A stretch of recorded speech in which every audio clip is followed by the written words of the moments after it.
This is Swiss and Chips, your British guide to Switzerland.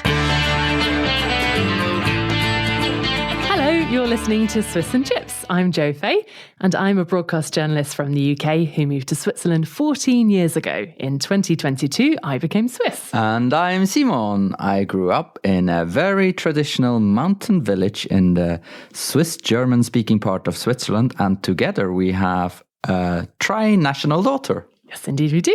And on this podcast, we talk about the highs and lows of moving to a new country. Funny, sometimes funny, mostly funny, misunderstandings between the Swiss. I'm mostly funny. Yeah, between the Swiss and the Brits, and the dark and bright sides of living in Switzerland.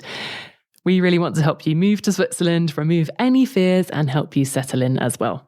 Exactly. And if you haven't yet, join our Swiss and Chips community, the best community in the world, also the smallest probably. The easiest way to do so, go to our website, which is called swissandchips.com. You can there subscribe to our podcast. You can subscribe to our newsletter. You can join our community chat. You will see it there. Or you can write to us directly and send us your questions. That's basically it. And if you have any questions, let us know and we'll talk about this. Talk about these in our podcast. Yes, so today on the show, we're going to be getting your listener feedback. We were talking about Swiss bytes. That's something new. Simon's going to be giving us that today. We'll be talking about our topic today, which is Swiss National Day. It's coming your way soon. We'll be learning Swiss with Simon and some help from me as well. And we've got a little user survey at the end as well. So first of all, listener feedback. Yes. The last episode, if you can remember, 100,000 years ago, we were talking about a very sensitive topic, the Swiss queuing system. Oh my goodness, yes. And we asked on our website and in our newsletter, we asked, how do you rate the Swiss queuing culture? And people replied and they said, 40% said, the worst I've ever seen. Okay. 20% said, that's about average. And 40% said, better than in my home country. So really? Quite surprising. I wonder what their home countries are. Who knows? Maybe they're Swiss.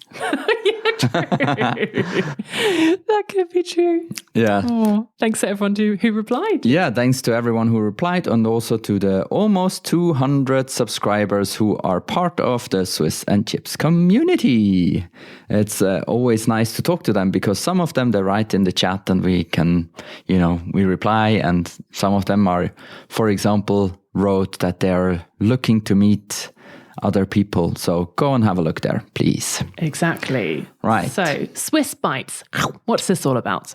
Well, the thing is, browsing the internet. Yes, that's what we do on a daily basis. Sometimes we find quite interesting things in the internet. And the other day I saw something and thought, that could be interesting for our listeners. And so it's basically findings from the World Wide Web.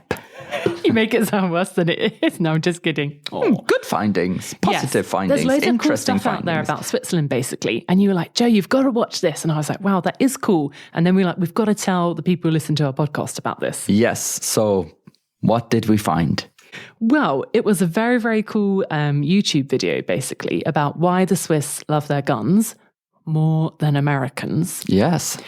Which is such a big topic, basically, isn't it? And one that you find kind of crazy when you first move to Switzerland. It's a big topic for expat. It's absolutely zero topic for Swiss people. Yes, because you're so used to it. Yeah. But I can tell you when you move here, you're so shocked about the guns that are present in Switzerland. But once you get to understand what they're doing here, how the Swiss use them, and what the kind of gun culture is like in Switzerland, it's completely different to how it is anywhere else. And it kind of blows your mind. Yeah, it's a whole other episode, that's for sure. It is. But basically what we find is an American reacting to this video, which a US Marine. Which is quite interesting. And there is also another video of the same person, and it's so visually, it's astonishing. It's great made. I think it's super, looks super nice. And he also made a video about why Switzerland has 370,000 bunkers. Nuclear bunkers, exactly. Yeah. We should also make an episode about nuclear bunkers because I've been in one of the country's biggest nuclear bunkers myself. Yeah. Not because of attack, but for my day job. Yeah. Which has nothing to do with nuclear power. I'm a journalist, as you might remember from the beginning of the episode. So yeah, that's another episode we'll definitely talk about. Exactly. And then the last thing we saw was theater. It's in Bern. We are based in Bern, so obviously, as you already know, lots of the things we talk about is about Swiss German or the Swiss German part of Switzerland, and this specifically is about Bern. There is a funny theater we haven't been to yet, but we are buying tickets at this today. This is not a sponsored ad, by the way. We just saw it and thought, hey, that looks cool. Yes, absolutely. Nothing in our podcast is sponsored. Absolutely not. Yeah. If anyone wants to send us money. No. Okay. This is sponsor free. We cannot be bought. Yeah. The problem is if someone sponsors us, then we have to record the episode. Right. But most of all, because we value our independence. Well, you do. You are a journalist. I'm not. Exactly. And also I'm Swiss, so I value money above everything. Hey. No. Hey.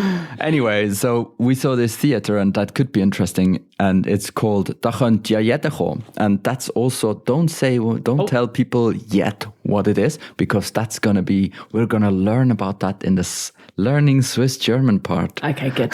I'll hold that thought. Yeah, so the theater is about becoming Swiss, basically. And it should be very, very funny. It's a realistic satire. That's what they called it, yeah. That's kind of a funny way of phrasing it in itself. Yeah. Well, but it explains it probably quite well. Exactly. It's like funny, but also true. Yeah.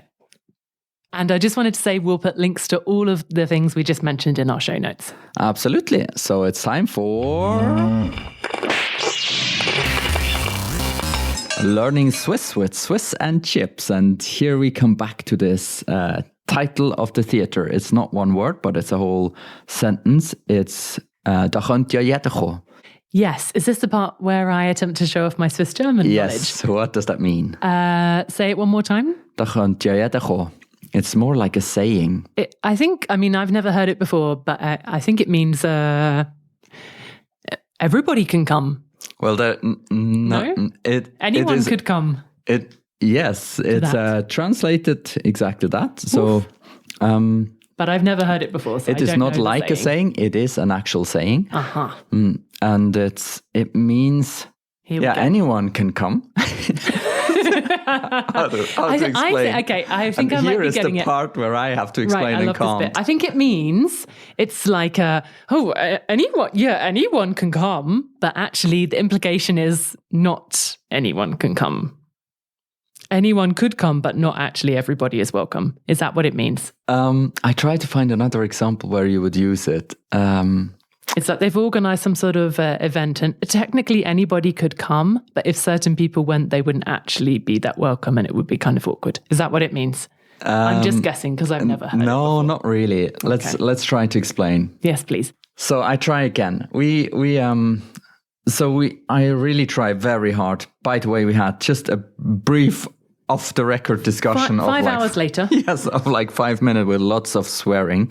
Whereas I can't really explain it because it's so difficult when we are actually using it. So what it means is, chönt jedä, the direct translation is everyone could come. So it means, in direct translation, if you come, then we have to let everyone come. Mm-hmm. Or if you do this, then we have to let everyone do this. Mm-hmm. You can also say it when someone wants to eat a piece of your cake. So if we let you eat it, then we have to let everyone eat it. So we say, chönt jedä, we say as, you can't, because otherwise we have to let everyone do it. Yeah. But we use it only in funny situations. So we would say it in a way that you actually can do it.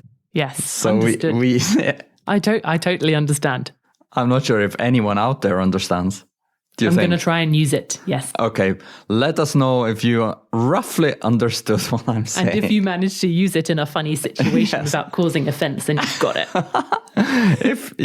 And maybe anyone has a better explanation, like, please send it to me and I'll read it. This is what happens quite often. Say, for example, you're eating a soft mint, from a packet at work, and someone says, "Can I have one?" And then you say, "Da kan jedä ko." Exactly the situation. That's exactly the situation. So you tell him you can't have one, but actually mean you can have one anyway. Yeah, exactly. Good. Great example.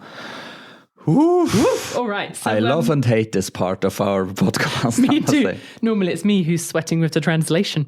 Now we come to the actual topic of the day, which is Swiss National Day. You go. All right, good. Perfect. So, because basically it's more important to you that day than it is to me. Well, this is the funny thing about it, isn't it? And that was the important message that I wanted to get across to anyone who's listening to this podcast. So if you are new to the country or you've been here for a long time, doesn't matter. If you want to celebrate Swiss National Day, then I say go for it. You do. Definitely. You. If you don't, also absolutely fine. But if you feel like, hey, that's a nice day, I'm in Switzerland, it's a great day to, take the opportunity and celebrate something in Switzerland and you want to, perfect. I think it was last year that we had a bit of a Swiss National Day party, wasn't it?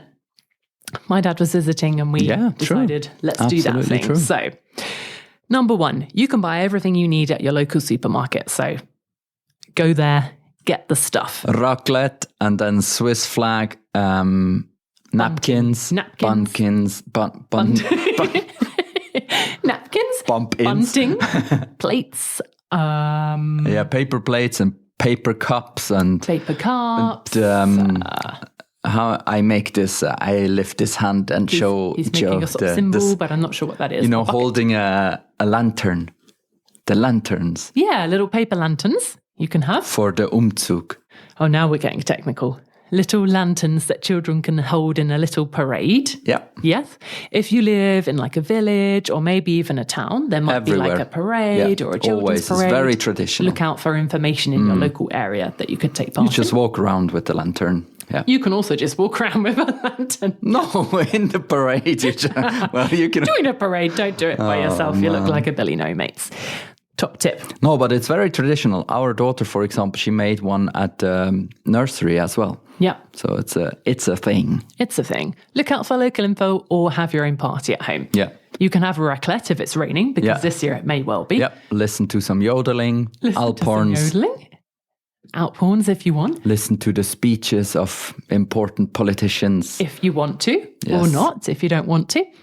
Or if it's sunny, have a barbecue out somewhere. If it's not too hot and you're not going to cause a fire, of course, or have a barbecue in the safety of your own garden. You know what I find weird about 1st of August? Yes, please. Is that this is where it gets difficult. Decorating is the easy part. Feelings about nationalism and national pride is where it could get tricky. Here we go. Before we get there, I find weird that the 1st of August is a day off. And the 2nd of August, you have to work. Agreed. All the fireworks and everything happens in the evening, like at 10:30, and you go out for a drink or meet friends, and it's midnight. And then you would assume the next day is the day off. But it's actually the 1st of August that is off. The next day, you go to work. Don't get me started with a hangover. Swiss worst case bank holidays not being on the right kind of day. What's with those Thursdays? Anyway, that's a different topic. Right. Nationalism. Yes, nationalism and the flag. I think when you're not actually Swiss, you may be in an easier position to hang that flag outside and feel kind of happy about it. Some people have complicated feelings about their national flag. Yeah. Right? Yeah. I mean, how happy do you feel about hanging it out or not? I would say 1st of August. 1st of August is okay. But, there are also these Swiss T-shirts, a red T-shirt with a white cross big on your chest. And I would say this has become a little bit of a symbol of, I wouldn't say nationalists, but right-wing, I would say. A right-wing symbol. And some people might not feel so comfortable wearing it all year round because of that. Because it has become a political symbol. And not so much celebrate Switzerland. Right. And I would like to say, I've got one of those T-shirts. Yep. But I've lost it. So I can't wear it. I don't know where it is. Yeah. That's a shame.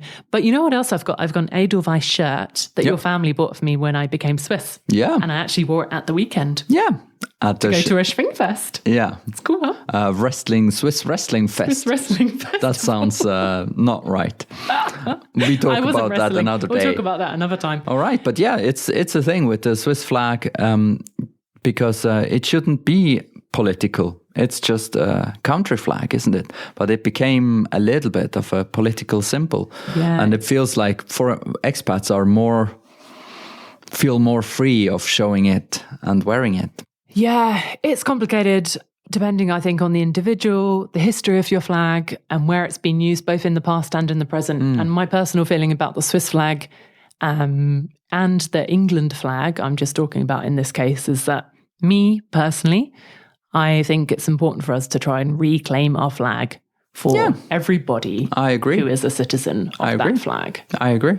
But of course, there are lots of people who feel differently about it. Yeah. And you have to respect that as well. Absolutely. I fully agree. Do you want to add anything to the topic or shall we move on? Not right now.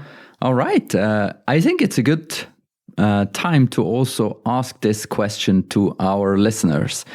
We will have a little survey again, and we could ask, how do you handle the national flags? It doesn't mean for Switzerland only, wherever you live. What do you think about it? Is it a tradition? Is it nationalistic? Can you say that? Nationalistic? Yeah. Or not naturalistic. what does it mean to you, basically? And wearing a flag. And next time, yes, exactly.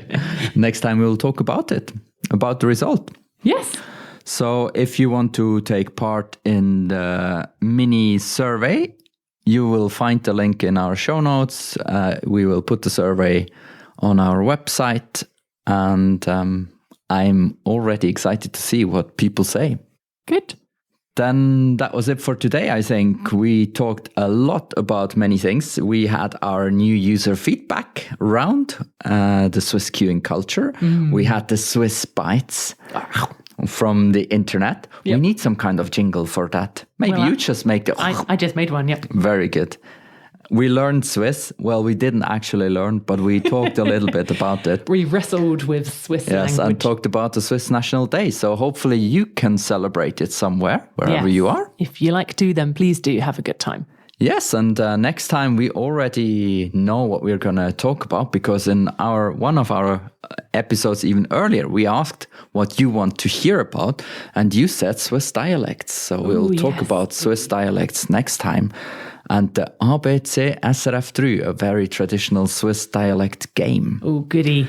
All right. As we said before, don't forget to subscribe on swissandchips.com and send us your questions that we can discuss in the next episode. Cool. Thanks for listening. Bye. Bye.